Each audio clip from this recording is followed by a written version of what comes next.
بسم اللہ الرحمن الرحیم الحمد للہ رب العالمین والصلاة والسلام علی اشرف الانبیاء والمرسلین اما بعد فاستعیذ باللہ من الشیطان الرجیم بسم اللہ الرحمن الرحیم السلام علیکم ورحمۃ اللہ وبرکاتہ۔ عزیز طلبہ کرام، امید کرتا ہوں احباب خیر سے ہوں گے۔ انشاءاللہ آج ہم تفسیر جلالین کے درس نمبر 402 میں سپارہ نمبر 10 سے سورہ توبہ کی منتخب کردہ آیت 19 کو پڑھنے کی سعادت حاصل کریں گے، جس میں کلام باری تعالی و کلام مفسر کا ترجمہ ہوگا۔ کلام مفسر کی تشریح و توضیح کرنے کی سعادت حاصل کریں گے۔ ربط و تعلق آیات کو ذکر کیا جائے گا اور ساتھ ساتھ درس پر ہونے والے اعتراضات کا جواب دینے کی کوشش کریں گے۔ تو آئیے طلبہ کرام بلا تاخیر بڑھتے ہیں اپنے آج کے درس کی طرف۔ بسم اللہ الرحمن الرحیم۔ رب تعالی نے ارشاد فرمایا، اجعلتم سقایت الحاج وعمارت المسجد الحرام کمن آمن باللہ والیوم الآخر وجاہد فی سبیل اللہ۔ آئیے طلبہ کرام سب سے پہلے اس آیات مقدسہ کا ماقبل آیات کے ساتھ ربط اور تعلق جان لیتے ہیں۔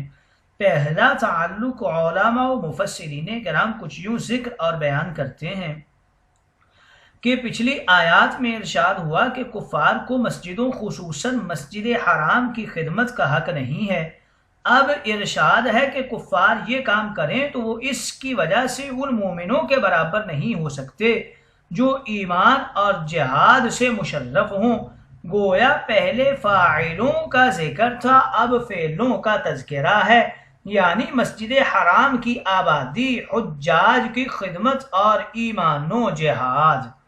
دوسرا تعلق ان آیات مقدسہ کا ماقبل آیات کے ساتھ کچھ یوں ذکر اور بیان کرتے ہیں کہ پچھلی آیات ایمان، تقوی، خوف خدا کا ذکر ہوا، جس میں 3 صفات ہوں، اسے مسجد حرام کی آبادی کا حق ہے۔ اب ارشاد ہے کہ یہ 3 کام مسجد کی آبادی، حجاج کی خدمت سے بھی افضل ہیں، یعنی وہ مسلمان جسے یہ 3 کام کامل درجہ کے حاصل ہیں مگر اسے خدمت بیت اللہ میسر نہیں ہے تو وہ اس مسلمان سے افضل ہے جسے خدمت کعبہ تو میسر ہے مگر جہاد فی سبیل اللہ اور صحبت رسول اللہ میسر نہیں ہے۔ تیسرا تعلق ان آیات مقدسہ کا ماقبل آیات کے ساتھ کچھ یوں ذکر اور بیان کرتے ہیں کہ پچھلی آیات میں یہ ذکر ہوا کہ متقی اللہ سے خوف رکھنے والا مومن، اسے ہدایت جنت کی امید ہونی چاہیے۔ فَعَسَىٰ أُولَٰئِكَ، مگر خدمت کعبہ، خدمت حجاج کرنے والے کافر کو یہ امید نہیں، کیونکہ ہدایت جنت کا ذریعہ ایمان ہے، نہ کہ صرف آبادی کعبہ۔ آئیے طلبہ کرام ربط و تعلق آیات کے بعد بڑھتے ہیں شان نزول کی طرف۔ اس آیہ کریمہ کے متعلق چند روایات ملتی ہیں۔ ایک بار طلحہ ابن شیبہ اور حضرت ابن عباس بن عبد المطلب اور حضرت علی جمع ہوئے۔ حضرت طلحہ نے کہا، مجھے اللہ نے عزت دی کہ میں کعبہ معظمہ کا کلید بردار ہوں، چاہوں تو کعبہ کے اندر سویا رہوں، کسی کو یہ شرف حاصل نہیں ہے۔ حضرت عباس نے فرمایا کہ مجھے اللہ نے عزت دی کہ میں زمزم کنویں سے نکالتا ہوں پانی اور حجاج کو پلاتا ہوں، سقایا کی خدمت مجھے میسر ہے۔ حضرت علی نے فرمایا کہ مجھے اللہ نے یہ عزت دی کہ میں نے دونوں قبلوں کی طرف نماز پڑھی ہے، حضور کی صحبت میں رہا ہوں، حضور انور کے ساتھ مجھے جہاد میسر ہوئے ہیں۔ گویا کعبہ کی خدمت ان دو نے بیان کی، کعبہ کے والی، امت کے رکھوالی حضور انور کی صحبت حضرت علی نے بیان کی۔ حضرت علی کی تائید میں پھر یہ آیات نازل ہوئیں۔ خیال رہے کہ اس وقت حضرت طلحہ اور حضرت عباس مومن نہیں ہوئے تھے، بعد میں وہ حضرات ایمان لائے اور طلحہ کے پاس چابی اور حضرت عباس کے پاس سقایا زمزم حضور نے باقی رکھا، جو اب تک ان کی اولاد میں ہے۔ غزوہ بدر میں حضرت عباس دل میں ایمان لا چکے تھے، ان سے حضرت علی نے فرمایا کہ چچا جان میری طرح تم بھی ہجرت کر کے مدینہ منورہ آ جاؤ۔ انہوں نے کہا مجھے مکہ معظمہ میں مسجد حرام کا آباد کرنا، حجاج کو پانی پلانا، زمزم کنویں سے نکالنا وغیرہ وغیرہ عظمتیں میسر ہیں، اگر میں مدینہ منورہ آ گیا تو ان سب سے محروم ہو جاؤں گا۔ ان کی تردید اور حضرت علی کی تائید میں یہ آیات مقدسہ نازل ہوئی تھیں۔ ان آیات کی شان نزول میں تیسری روایت ذکر کر رہے ہیں کہ ایک بار مشرکین نے یہود سے کہا کہ ہم لوگ مسجد حرام کی آبادی، حجاج کی خدمت، قیدیوں کو چھڑانا، کعبہ کی نگرانی کرتے ہیں۔ حضور علیہ السلام اور ان کے ساتھی ان تمام فضائل سے محروم ہو چکے ہیں، بتاؤ بہتر کون ہے؟ یہود بولے تم لوگ۔ ان کے جواب میں یہ آیت نازل ہوئی۔ چوتھی روایت بیان کرتے ہیں، حضرت نعمان بن بشیر فرماتے ہیں کہ ایک دفعہ جمعہ کا دن تھا، بعد نماز فجر کچھ لوگ ممبر شریف کے پاس بیٹھے باتیں کر رہے تھے۔ بعض نے کہا کہ حجاج کو پانی پلانا بڑی نیکی ہے، بعض نے کہا مسجد حرام کو آباد کرنا بڑی نیکی ہے، بعض نے کہا جہاد فی سبیل اللہ بہترین عبادت ہے۔ حضرت عمر نے فرمایا کہ ممبر رسول کے پاس شور نہ مچاؤ، میں آج کے بعد نماز جمعہ سے اس کا فیصلہ کرواؤں گا۔ اس وقت یہ آیت کریمہ نازل ہوئی تھی جس میں جہاد کی افضلیت کو ظاہر کیا گیا۔ پانچویں روایت اس آیہ کریمہ کے شان نزول میں ذکر کرتے ہیں، کفار مکہ خود کو حضرات صحابہ سے افضل کہا کرتے تھے، کہتے تھے کہ ہم کو سکایا حجاج، خدمت کعبہ وغیرہ میسر ہے جس سے مسلمان محروم کر دیے گئے ہیں۔ ان کی تردید میں یہ آیت کریمہ نازل ہوئی تھی۔ دوسری اور چوتھی روایات درست ہیں کیونکہ مہاجر صحابہ مومنین کا مقابلہ غیر مہاجر ساقی حجاج خادم کعبہ مومنین سے کیا گیا ہے، نہ کہ کفار سے، کیونکہ ارشاد اعظم درجۃ عند اللہ، جس سے معلوم ہوتا ہے کہ دونوں درجے والے ہیں، مگر مہاجرین مجاہدین مومن بڑے درجے والے، اور ظاہر ہے کہ مشرک و کافر عند اللہ درجے والا ہوتا ہی نہیں، پھر اعظم درجہ کے کیا معنی بنتے؟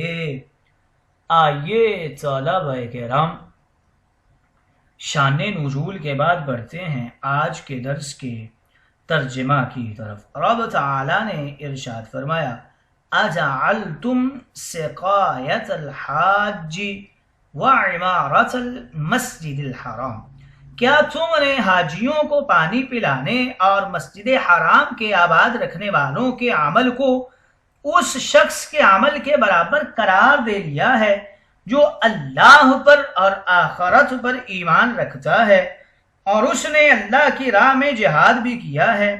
یہ لوگ اللہ کے نزدیک فضل میں برابر نہیں ہو سکتے، اور اللہ ظالموں یعنی کافروں کی رہنمائی نہیں کرتا۔ برابری کے قائل کے قول کو رد کرنے کے لیے آئندہ آیات نازل ہوئی ہیں، اور وہ قائل حضرت عباس یا ان کے علاوہ کچھ لوگ تھے۔ آئیے طلبہ کرام ترجمہ کے بعد بڑھتے ہیں آج کے درس کی تشریح و توضیح کی طرف۔ یہاں بیان کر رہے ہیں کہ اے طلحہ و عباس یا پھر اے قریش مکہ، کیا تم نے یہ غضب کیا کہ حجاج کو پانی پلانے اور مسجد حرام شریف کی خدمت کو مومنوں کے اللہ رسول اور آخرت پر ایمان لانے اور اللہ کی راہ میں جہاد کرنے سے بہتر سمجھ لیا؟ تم نے سخت غلطی کی ہے، تمہارے یہ اعمال مکہ معظمہ میں رہ گئے اور مومنوں کے وہ اعمال مکہ معظمہ سے دور، مگر جناب مصطفیٰ کے حضور رہ کر نیز تم یہ مذکورہ اعمال کرنے والے اور مومن حضور کی صحبت میں رہنے والے، اللہ کی راہ میں جہاد کرنے والے سے افضل تو کیا برابر بھی نہیں ہو سکتے۔